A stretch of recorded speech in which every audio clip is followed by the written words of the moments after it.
రేపు తెలంగాణ పట్టభద్రులు ఉపాధ్యాయుల ఎమ్మెల్సీ ఎన్నికల ఓట్ల లెక్కింపు జరగబోతోంది. వరంగల్, ఖమ్మం, నల్గొండ, కరీంనగర్, మెదక్, ఆదిలాబాద్, నిజామాబాద్ పట్టభద్రుల ఉపాధ్యాయుల ఎమ్మెల్సీ ఎన్నికల ఓట్ల లెక్కింపుకు అధికారులు ఇప్పటికే అన్ని ఏర్పాట్లను పూర్తి చేశారు.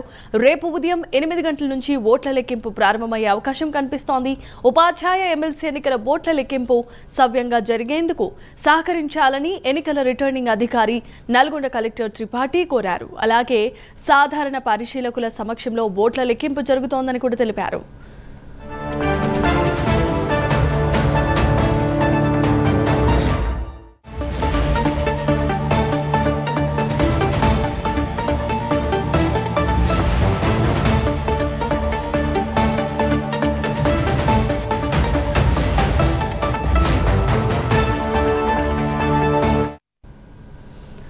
ఫిబ్రవరి 27న ఎమ్మెల్సీ ఎన్నికల పోలింగ్ ముగిసింది. ఆ తర్వాత 12 జిల్లాల నుంచి బ్యాలెట్ బాక్సులను నల్గొండకు తరలించి ఆర్జాలబావిలో రాష్ట్ర గిడ్డంగుల సంస్థ గోదాంలో భద్రపరిచారు.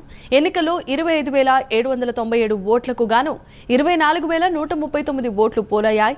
సుమారు 25 టేబుల్స్ పై ఉదయం 8 గంటల నుంచి లెక్కింపు ప్రారంభం కానుంది.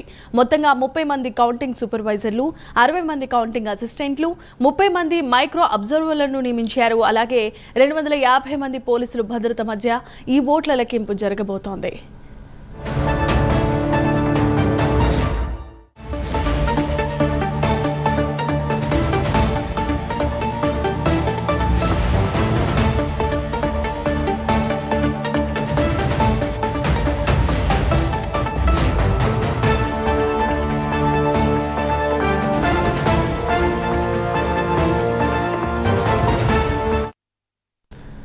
ఇక గెలుపునకు సరిపడ ఓట్లు రాకపోతే ఎలిమినేషన్ విధానంలో గెలిచిన అభ్యర్థిని ప్రకటిస్తారు. మధ్యాహ్నం వరకు మొదటి ప్రాధాన్యత ఓట్ల లెక్కింపు పూర్తయ్యే అవకాశం ఉందని అధికారులు అంచనా వేస్తున్నారు.